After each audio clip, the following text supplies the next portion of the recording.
बहुउद्देशीय परमपूज्य परमात्मा एक सेवक मंडळ मोहाडी शाखा चंद्रपूर अंतर्गत आज वनी वरोरा परिसरातील मासिक चर्चा बैठक आमच्या मार्गदर्शिका चौधरी काकू यांच्या निवासस्थानी ठीक 12 वाजता चर्चा बैठकीला सुरुवात झालेली आहे। तर या चर्चा बैठकीमध्ये स्वयं भगवान बाबा हनुमानजी उपस्थित आहेत। बाबांना माझा प्रणाम। तसेच आपल्या मानव धर्माचे संस्थापक महान त्यागी बाबा जुमदेवजी उपस्थित आहेत।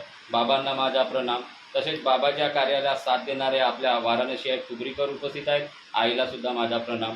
तसेच आजच्या चर्चा बैठकीचे प्रमुख पाहुणे चंद्रपूर शाखेचे उपाध्यक्ष आमचे खाडीलकर साहेब, दिनेश भाऊ उपासे, भोलेश्वर भाऊ उमरे यांना सुद्धा माझा नमस्कार। तसेच आमच्या मार्गदर्शिका चौधरी काकू यांना सुद्धा माझा नमस्कार। तसेच बाहेरगावून आलेले सेवक सेविका बालगोपाल यांना सुद्धा माझा प्रेमपूर्वक नमस्कार। आजच्या चर्चा बैठकीचे विषय 4 तत्व 3 शब्द 5 नियम आणि सेवकांना आलेले अनुभव आणि विनंती प्रार्थना याच्या सुरुवात होती आणि शेवटचा टप्पा म्हणजे अध्यक्ष मार्गदर्शन। तरी मला सूत्रसंचालक साहेबांनी अध्यक्ष मार्गदर्शन करण्यास सांगितले। मी माझ्या परीने करण्याचा प्रयत्न करत आहे।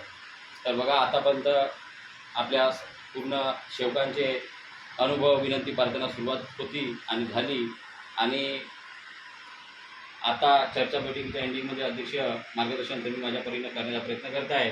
मानते की बाबा जुमदेवजींनी भगवत प्राप्ती केल्यानंतर खेडोपाडी जाऊन हा मार्गाचा प्रचार आणि प्रसार केला आणि आज एक सेवक जोडले आणि त्या दरम्यान आज आपलं वरोरा परिसरातील माझ्या मातोश्री यांच्या निवासस्थानी चर्चा बैठक सुरू आहे। त्यानिमित्त आज आपण इथे चर्चा बैठकीला उपस्थित झालेलो आहोत। या चर्चा बैठकीमध्ये भगवान बाबा हनुमानजी उपस्थित आहेत, मानते की बाबा जुमदेवजी उपस्थित आहे, आई वाराणसी उपस्थित आहे। आपण हा शब्द नेहमी म्हणत असतो पण सेवक उपस्थित नाही आहे। दशा पावनी सेवकांची मला आठवण येते महान त्यागी बाबा जुमदेवजी विसरले का शब्द तत्वशब्द नियमाशी। म्हणजे आज सेवक आपला तत्वशब्द नियमाला विसरून चाललेला आहे आणि सत्यमर्यादा प्रेमाच्या आचरण विसरून चाललेला आहे आणि आपण नेहमी म्हणत असतो की चर्चा बैठकीमध्ये भगवान बाबा हनुमानजी उपस्थित असतो, महान त्यागी बाबा जुमदेवजी आई वाराणसी उपस्थित आहे। म्हणून आज दशा पावनी सेवकाची हा शब्द मला कावून आला, कारण की आज सेवकांकडे 30 दिवसातून 1 दिवससुद्धा आपल्याला वेळ भेटत नाही आणि ते तत्वशब्द नियमात त्याची आठवण आपल्याला येत नाही। महान त्यागी बाबा जुमदेवजी त्यांनी 1948ला भगवत प्राप्ती केली आणि हा मार्गाचा प्रचार आणि प्रचार केला। त्या दरम्यान जेव्हा महान त्यागी बाबा जुमदेवजींनी हा मार्गाचा प्रचार केला त्या 10 वर्षाच्या काळामध्ये 1948 ते 1958 पर्यंत फक्त 200 सेवक होते। त्याच्यानंतर 58 ते 68 पर्यंत 800 सेवक झाले, एकूण 1000 सेवक झाले आणि महान त्यागी बाबा जुमदेवजी यांनी निष्काम कार्य केले आणि निष्काम कार्य करून ह्या जनजागृतीचे आणि मानव धर्माचे सेवक 1996 पर्यंत महान त्यागी बाबा जुमदेवजी यांनी 48 वर्ष कार्य केले। त्याच्यामध्ये निष्काम सेवेचे कार्य 40 वर्ष केले। त्या दरम्यान फक्त 15,000 सेवक होते आणि महान त्यागी बाबा जुमदेवजी गेल्यानंतर आज सेवक लाखोने झाले। पण बाबांचा शब्द होता की या मार्गामध्ये सेवक भरपूर येतील पण बोटावर मोजण्या इतकेच सेवक राहतील। हा शब्द का बरं बाबांनी म्हटलं असेल, तर हा शब्द अगर बाबांनी म्हटला होता तर हा का बरं म्हटला, ह्या सेवकांनी आपल्याला विचार करण्याची गोष्ट आहे की तत्वशब्द नियमानं वागणारा सेवक जर आपल्याला त्या चाकुरीत वागायचे असेल तर आपल्याला कोणत्या पद्धतीने वागायला लागेल। म्हणून बाबाच्या शब्दाकडे आपण आज विसरत चाललो आणि महान त्यागी बाबा जुमदेवजी जेव्हा हयातीमध्ये होते तर तेव्हा फक्त 15,000 सेवक होते। त्यांचे घरगृहस्थी उंच वाढली, आज त्यांचे दुःख दूर झाली आणि ह्या मार्गामध्ये जे महारोग होते चांगले दुःख दूर झाले। पण आता आजच्या सेवकाकडे आपल्या उलटे त्यागी झाल्यानंतर सेवकावर दुःख येत आहे आणि घरगृहस्थी उंच का बळ वाढत नाही याचा विचार आपल्याला स्वतः परिवारामध्ये करण्याची आज विचार करण्याची गोष्ट आहे। कारण की आपल्याला चर्चा बैठकीला जायला वेळ नाही, हवन कार्याला जायला वेळ नाही। आज आपल्या परिसरामध्ये चर्चा बैठक आहे, तिथं जायला वेळ नाही तर आपण भवनातले आपल्या मंडळातले आणि शाखेतले कोणते कार्यक्रम अटेंड करू शकतो हे शोकांतिक आहे। नेहमी काकू म्हणत असतात, काकूंनी आता मार्गदर्शनामध्ये सांगितलं की चर्चा बैठक कशासाठी लावली आहे। चर्चा बैठक ही तत्वाच्या आलेल्या अनुभवाशी आलेल्या नियमाशी आलेल्या ह्या आपल्या सेवकांना याच्यावर आचार विचार होते आणि देवाणघेवाण होते, याच्यावर ही चर्चा बैठक चालू असते।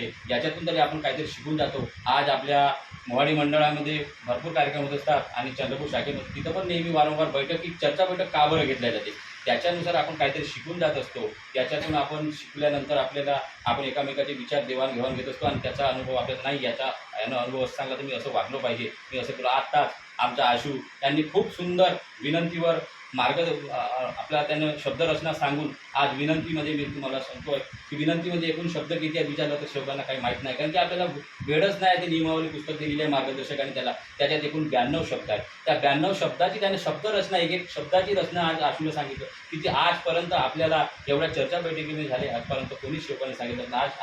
आज जिथं आपण एवढे सेवक आहोत तर आपल्याला माहिती झाली काय आशूनं आज सांगितलं नसतं। आज जे सेवक नाही त्यांना माहितीच होणार नाही। का विनंतीचे महत्त्व, माळेचे महत्त्व त्यांनी सांगितले की माळ ही कशासाठी असते. माळ ही 108 मण्याची माळ ही आपल्याला जे पाठी जे मणके असतात 108 मणके हे जागृत करण्यासाठी असते. जेव्हा आपण माळ जपतो हा बोट असते याची अंतर त्याच्यासोबत संलग्न असते आपल्या मेंदूपर्यंत असते. हे एक जागृत करण्याकरता माळेचे महत्त्व त्यांनी सांगितलं. काकूनं सांगितलं महान त्यागी बाबा जुमदेवजी मोहमाया अंकार ह्याच्यावर त्यांनी अनुभव सांगितलं. तत्वशब्द नियमावर सांगितलं. महान त्यागी बाबा जुमदेवजी हे महान त्यागी आहेत. आपण फक्त त्यागी आहोत, आपण त्यागी नाही आहोत. आपण त्यागी म्हटलं नाही, एक सेवक आहोत. महान त्यागी बाबा जुमदेवजीने आपल्याला एक सेवक शब्द दिला. सेवा वचन कर्म करण्याकरता आपल्याला सेवक हा शब्द दिला. पण सेवकाच्या आपण त्या पद्धतीनं वागत आहोत का करत आहोत याचा विचार करण्याची आजची काळाची गरज आहे. आज आपल्या आपल्या परिसरामध्ये भरपूर काही सेवक आहे, पण आज संख्या बघितलं तर 40 ते 45 सेवकांची संख्या. आज काय आपण ह्या मार्गाची आपण जनजागृती करून राहिलो, काय करणे आज काळाची गरज आहे. आज फक्त आपण तो सेवक कसा करते, हा सेवक कसा वागते ह्याच्याकडे लक्ष देत जास्त करतो. पण मी कसा वागत आहो, माझा परिवार कसा जागेल आणि आपल्या मार्गाचा मानव धर्माचा प्रचार आणि प्रसार कसा होईल याच्याकडे लक्ष द्यायला आपल्याकडे आज वेळ नाही आहे. बघा आज आपण ह्या मार्गामध्ये याच्या अगोदर मी साध्या कार्यात होतो, तुम्ही पण साध्या कार्यात होते. तर हा आजचा सेवक हा साधा सेवक नाही आहे, कारण की हा 12 घाटचा पाणी पिऊन आलेला सेवक आहे. कारण की त्याच्यावर दुःख होते, तो या देव वैद्यमानाकडे या पंढरपुजारीकडे याच्या त्याच्याकडे जाऊन हा मार्गामध्ये आलेला आहे. म्हणजे तो साधा सिंपल नाही आहे. आजचा सेवक हा साध्या कार्यातला सेवक हा साधा सिंपल नाही, कारण की त्याला आज जागवण्याची खूप गरज आहे. त्याला आपल्याला मार्गदर्शनाची खूप गरज आहे. आता आज सेवक आपल्यापासून भटकत नाही, कारण की आज आपल्या याच्यामध्ये मानव धर्मामध्ये खूप असं विस्कळीत होण्याचा प्रयत्न म्हणजे हे चालू आहे. कारण की महान त्यागी बाबा जुमदेवजी यांनी 1996 1948 पासून ते 1996 फक्त 15,000 सेवक घडवले ते. आज लाखोने सेवक आहे, पण काही कामाचे नाही. बाबांनी म्हटलं होतं त्याच्यानुसार आपल्याला विचार करण्याची गरज आहे. आणि त्या विचार करण्याचे नेहमी मार्गदर्शक काकू सांगत असतात की चर्चा बैठकीला भगवत कार्याला वेळ द्या. पण आज शोकांतिका आहे, म्हणून आज सेवकांना एक अनुभव आहे चर्चा बैठकीचा की एक सेवक होते, ते बाबाच्या हयातीतले होते सेवक, आणि ते हॉस्टेलला राहत होते. लहानपणापासून त्या भवनामध्ये मुलांची शिक्षणाची व्यवस्था होती वर्धमान नगरला, तिथे शिकत होते आणि त्यांना हार्मोनियम वाजण्याचा शौक होता. तर बाबा त्याला जिथं कार्यक्रम राहत असे तिथं हार्मोनियम वाजवण्यासाठी घेऊन जात होते. आणि त्याचा बघा त्याला त्या हार्मोनियम वाजण्याचा फायदा काय मिळाला. एक दिवस जेव्हा ही महान त्यागी बाबाजींनी हयात असताना बँक स्थापन झाली आणि त्याचा वडील त्याच्याकडे आला, बाबाकडे आला की बाबा माझ्या मुलाला पेटी वाजवते, त्याच्यासाठी आता त्याचं शिक्षण झालेलं आहे तर त्याला बँकेमध्ये नोकरी द्या. बाबानं त्याच्या वडिलांना सांगितलं की त्याचा फळ त्याला मिळणार आहे, पण तिथं काही ड्युटी मिळणार नाही. त्यानुसार तो हे गेला आणि बाबा त्याला भेटायला आले, पण तो काही भेटला नाही. जेव्हा बाबा वाट पाहत होते तो आला आणि त्याला सांगितलं की तुझ्या वडिलांनी माझा असा प्रश्न, तर तुझ्या कर्माचे फळ आणि तुला जे चांगलं कार्य केलं त्याचे फळ नक्की भेटणार आहे. त्यानंतर त्याला तो भगवत कार्याच्या चर्चा बैठक अटेंड करू लागला, बाबासोबत जावं लागला. आणि त्याला त्याच्यानंतर समाज कल्याणमध्ये त्याला सरकारी ड्युटी लागली. आणि ड्युटी लागल्यानंतर काही दिवसानंतर तो भगवत कार्याच्या कडे पाठ फिरवली त्याने आणि भगवत कार्यापासून दूर झाला. बघा, आणि चर्चा बैठकीत आणि भगवत कार्यापासून दूर झाला आणि त्याचा अनुभव त्याला झाला. एक दिवस त्याची ड्युटी जी होती ते कास्ट क्वालिफिकेशनसाठी त्याचा नंबर लागला आणि त्याच्या आता ड्युटी जाणार. तेव्हा व्हॅलिडिटीसाठी 2008ची गोष्ट ही त्यानं सांगितलं आणि आता जाणार, आता काय करणार. तेव्हा महान त्यागी बाबा जुमदेवजींनी भगवंतांनी त्याला एका जागृतीमध्ये एक व्यक्ती पाठवलं आणि त्याच्या घरी पाठवलं की तू का बरं अशा विचारात आहे, आता तुझी ड्युटी जाणार आहे. त्यावेळेस अशी काकाजी म्हणजे तुम्ही कशाला मी तुमच्याकडे नाही म्हणे, तुला आता कुठं वेळ आहे म्हणे, कारण की तुला भगवत कार्याला वेळ नाही, आमच्याकडे यायला म्हणून तू मोठा झालास म्हणे, म्हणून तुला आता वेळ नाही म्हणे. त्याला त्या गोष्टीची आठवण झाली आणि तू भगवत कार्याकडे पाठ फिरवलीस म्हणे, म्हणून आज तुझ्यावर हा संकट आला म्हणे. आणि बाबानं मला पाठवला म्हणे का त्या व्यक्तीला तुम्ही जागवा. तर मी आज तसंच त्याला आठवण आली आणि तो भगवत कार्याला बघा जाणारी ड्युटी त्याची वाचली. म्हणून आपण चर्चा बैठकीला आज सेवक नेहमी अब्सेंट राहत असतील, त्यांनी चर्चा बैठकीचे महत्त्व काय आहे आणि याचं जाणून घ्यायला पाहिजे. कारण की आपण नेहमी म्हणतो की भगवान बाबा हनुमानजी उपस्थित, पण माझीच उपस्थिती नाही आहे एक दिवसासाठी, म्हणून हा एक मला एक अनुभव सांगितला. म्हणून आज सेवकांनी विचार करण्याची गोष्ट आहे की इकडे तिकडे लक्ष न देता आपण आज जनजागृतीकडे लक्ष द्यायला. आता मी मगाशीच माझ्यासोबत आपल्या साहेबाचा फोन आला होता की साहेबासोबत बोललो. साहेब म्हणलं काय चालू आहे, म्हणलं काही नाही बाबा, तुम्ही आठवण आली, फोन केलं, पेपर वाजवून म्हणलं आज आमच्या मार्गदर्शक चौधरी काकू यांच्या निवासस्थानी चर्चा बैठक आहे. म्हणलं साहेब म्हणलं बाबाचा दौरा कधी येणार आहे, तर बाबाचा दौरा म्हणजे 3 ऑक्टोबरच्या पुण्यतिथीच्या अगोदर येऊ शकते. म्हणलं बाबाला आपल्याला भेटायचं आहे, मला काही बोलायचं आहे. म्हणलं बाबासोबत मागं त्यागाच्या कार्यामध्ये ताईसोबत बोलणं झालं होतं म्हणलं माझं, पण आता मला चर्चा बैठकीत म्हणलं मोहाडीला गुरुवारी किंवा रविवारी भेटायचं आहे. म्हणलं तर म्हणे वावरीची आता सांगू शकत नाही म्हणे बहुतेक, कारण की आता कोजागिरीचे कार्यक्रम आहे म्हणे आणि त्याच्यानंतर दौरेसुद्धा चालू केले आणि म्हणे दिवाळीपर्यंत काही सांगू शकत नाही म्हणे, पण मी तुम्हाला फोन करीन म्हणे. मग आपल्या मनात जे उत्सुकता राहते की आपण बाबाला भेटलं पाहिजे, आपण गेलो पाहिजे, ते उत्सुकता आपण मनात ठेवली तर भगवंत आपल्याला कुठेतरी यश नक्की देत असतो. त्यानुसार त्यांनी मला सांगितलं आज महादेवी बाबा दिंडूजी आत्मबोलाने आलेले आहेत. आता त्यांचा दौरा गेला आणि दौऱ्याहून आल्यानंतर आज 3 ऑक्टोबरचा कार्यक्रम झाल्यानंतर कोजागिरीचे तिकडे जनजागृतीचे कार्यक्रम होतात. हे असे कार्यक्रम आपल्या परिसरात अजूनपर्यंत झाले नाही, होते नाही, होणार म्हणजे होऊनही नाही राहिले. हे अशा कार्याकडे आपण लक्ष दिलं पाहिजे की जे आपल्याला कोणत्या एरियामध्ये कसं सेवक काय करत आहे, नवीन सेवक त्या काय एरियामध्ये काय करत आहे त्याच्याकडे आपण भेट घेतली पाहिजे. आपल्या एक त्यागी सेवकांनी 2 सेवकांनी जायला पाहिजे का याचे कसे कार्य चालू आहे विचार करायला पाहिजे, जायला पाहिजे. ह्या गोष्टीकडे लक्ष न देता फक्त हा सेवक कसा करते, तो सेवक कसा करते, मी कसा करतो. त्या दिवशी आमचे जयेश यांनी मला फोन केला की वावरे भाऊ म्हणे तुम्ही या म्हणे. तुम्ही म्हटलं धंद्यावर आलो म्हणलं तर त्यांच्याकडे भेट गेलो, त्यांना तेवढा समाधान मिळाला. आणि त्याच्यानंतर ते जयेश आपले श्रीरामे भाऊ पण भेटले, त्यांना पण सुद्धा सांगितलं कसे काय चालू आहे म्हणून, व्यवस्थित चालू आहे का म्हणून, कागदसूत्र बोलून की झालं. त्यांना सांगितलं की बैठक आहे पण ते आज किशोर भाऊ नाही आले, हे आले. असं आपण एकामेकाच्या संपर्कात सेवकाच्या संपर्कात राहिलो तर तो सेवक त्याला वाटते का अशा हे माझ्याकडे एक सेवक आला बा, म्हणजे हे आपण आपुलकी मनात ठेवली की एक सेवक आहे बा त्याच्या घरी आपण त्या निमित्तानं जायचं, अशी एक ठेवली तर आपण जनजागृती कार्य करू शकतो. आज ज्या परिसरामध्ये सेवक आहेत त्या परिसरामध्ये बैठक केली पाहिजे. आज तिथं आपल्या जनजागृतीचा कोणता कार्यक्रम झाला पाहिजे. मगाशीच एक आमचे वडबुडीचे नरेंद्र भाऊ नागपुरे यांचे जावई यांच्यासोबत बोलणं झालं ते भाऊ कसं काय झालं. भाऊ म्हणे आमची बैठक व्यवस्थित चालवायची म्हणे. आता म्हणे आम्ही तुमच्याकडचे भाऊ म्हणे आज आमच्याकडे म्हणे चांगलं मार्गदर्शनसुद्धा आम्ही करतो म्हणे, संचालनसुद्धा करतो म्हणे आणि सगळं व्यवस्थित चालू.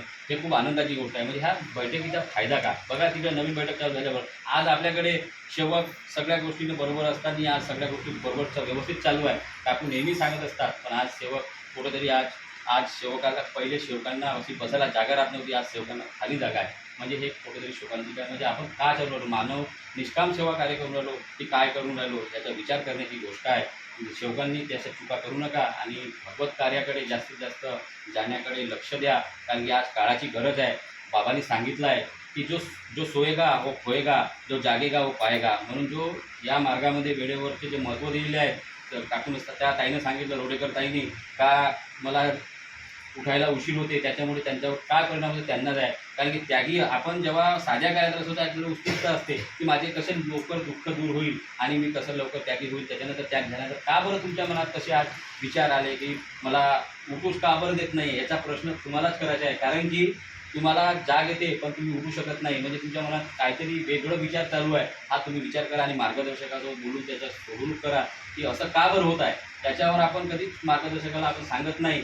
लहान लहान गोष्टी आहे, लहान लहान छोट्या छोट्या गोष्टीची आपण चूक करत असतो आणि त्याचा मोठा स्फोट असतो आणि त्याचा रूपांतर माझ्यावर घडलेला आहे. कारण की ज्या वेळेस मी पहिले टिंपीत होतो, त्याच्यानंतर मंडळात होतो, मंडळातून नंतर वाडीला होतो, नंतर मोहाडी मंडळात आलो, तर माझ्या मार्गदर्शक चौधरी गुरुजी यांना वाटत होतं की वावरे हा त्यागी झालेला आहे, हा खूप चांगला सेवक आहे. पण माझ्या चुका अंदाजे मी कसा वागत होतो, मी सेवक नव्हतो, एक सवक होतो या मार्गात. पण त्या चुका माझ्या मार्गदर्शकासमोर आला आणि माझ्या या ज्या लहान लहान चुका करून त्याचा साठा झाला आणि त्याचा स्फोट झाला आणि त्याचा प्रसंग माझ्यावर काय घडला हे तुम्हालाच माहीत आहे. एका वर्षामध्ये 2 जीव गेले आणि माझी आर्थिक समृद्धी त्याचा मी सोडवणूक केली. मी वेळोवेळी माझ्या मार्गदर्शकांना फोन करत असतो, काकू शब्दरचना कशी ठेवायची, योग कसा मागायचा, हे नेहमी मी त्यागी झालो असून सुद्धा मी माझ्या मार्गदर्शकाला विचारत असतो की काकू कार्य कसे करायचे, कोणत्या पद्धतीने योग मागायचा, शब्दरचना कसा ठेवायची. आपण जोपर्यंत विचारणार नाही, आपण मार्गदर्शकाला आपल्या चुकी झाल्याची माफी मागणार नाही, सांगणार नाही, तोपर्यंत तुम्हाला तुमचे मार्गदर्शक कधीच सांगणार नाही. आपण काय करतो, काकू मला कार्य पाहिजे,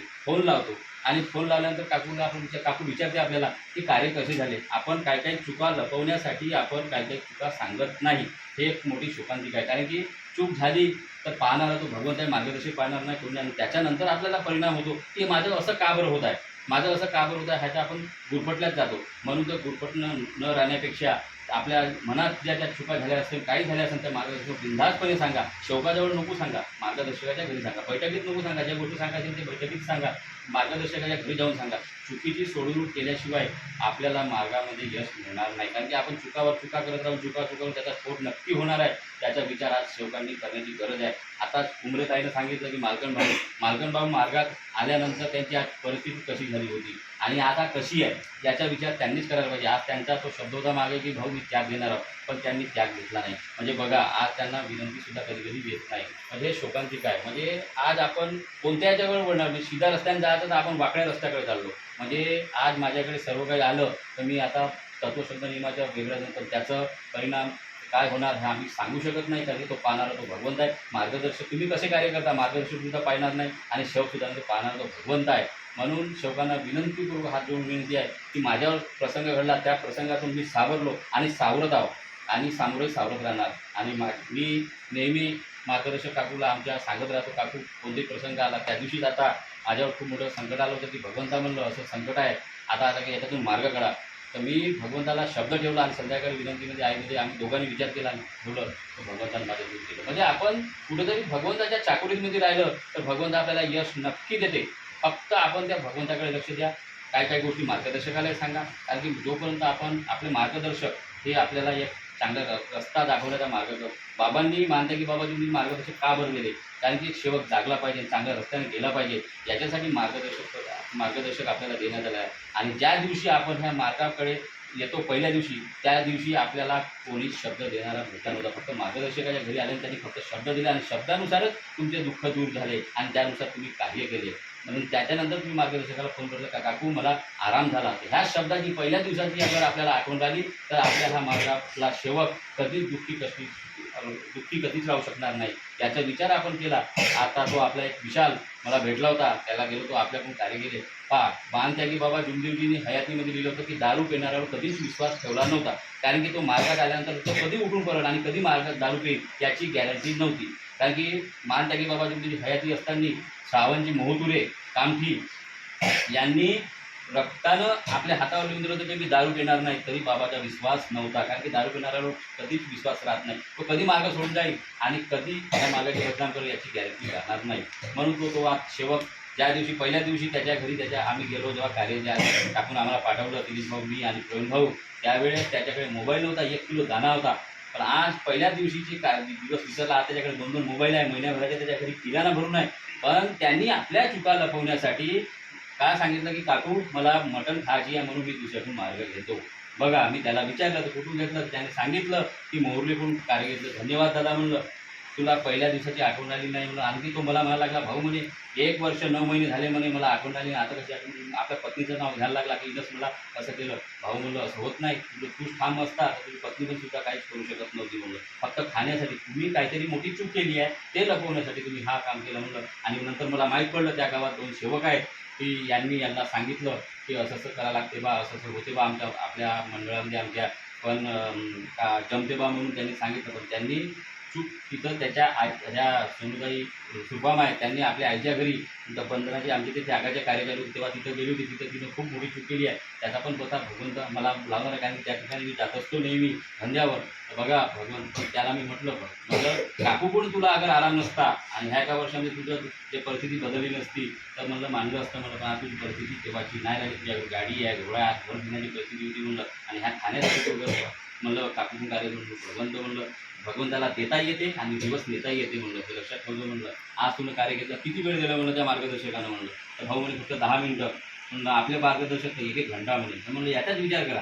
बाकी ठिकाणी मी पण मंडळातून आलो, टिंपीतून आलो आणि वाडीतून आलो, बाकी मार्गदर्शकाच्या घरी फक्त 10 मिनिटाच्या वर तर तुम्हाला भेटत नाही. आणि फोनवर कार्य घेतल्यानं हां कार्य पाहिजे का, हो 3 दिवसात कार्य चालू करतो, कसे झाले काय झाले काय काही विचारत नाही, तुम्हाला बोलवत सुद्धा नाही. असा प्रसंग हा मला अनुभव आहे. त्याच्यानंतरच ह्या मोहाडी मंडळात जुळलो. ज्या दिवशी बंडूभाऊ मोहारे यांच्या निवासस्थानी त्याग होता त्यावेळेस मी मार्गात राहून सुद्धा त्यागी होऊन सुद्धा मला माहीत नव्हतं की आपण विनंती आपला दिवा अगरबत्ती कापूर कशाच लावतो, विनंतीचे महत्त्व, ट्रॅव्हलवर का बरं विनंती करतो, योग कसा मागायचा, प्रार्थनाचे वेळेस योग कसा मागायचा हे मला माहीत नव्हतं. त्यावेळेस तिथं मार्गदर्शन केलं. त्यावेळेस या मोहाडी मंडळात मी जुळलो आणि आज आत्ममुलाला जुळलो आणि आत्ममुलाच्या माध्यमातून आपल्याला बाबाचं मार्गदर्शन वेळोवेळी भेटत आहे. हे एक आपल्याला चांगली आनंदाची गोष्ट आहे. म्हणून याचा विचार करा आणि त्यानुसार तत्वशब्द नियमानं वागण्याचा प्रयत्न करा आणि मार्गदर्शक कसे आपल्याला कार्य देईल त्याच्यानुसार सांगण्याचा प्रयत्न करा आणि आपली दुरुस्ती उंच वाढवा. एवढेच बोलतो. माझ्या काही बोलण्यात चालण्यात काही चुका झाल्या असेल ह्या महिन्याभरात काही बोलण्यात चालण्यात चुका झाल्या असेल तर मी भगवान बाबा हनुमानजीला माफी मागतो, महानत्यागी बाबा जुंदेजीला माफी मागतो, आई वाराणसीला माफी मागतो आणि आजच्या चर्चा बैठकीचे प्रमुख पाहुणे माझ्या मार्गदर्शिका आणि संचालक आणि सेवक सेविकांना माफी मागतो आणि आपण एकतेने जयघोष करूया. भगवान बाबा हनुमान जी की जय. महान त्यागी बाबा जुमदेव जी की जय. परमात्मा सत्य मर्यादा प्रेम कायम करने वाले, अनेक वाइट व्यसन बंद करने वाले मानव धर्म की जय.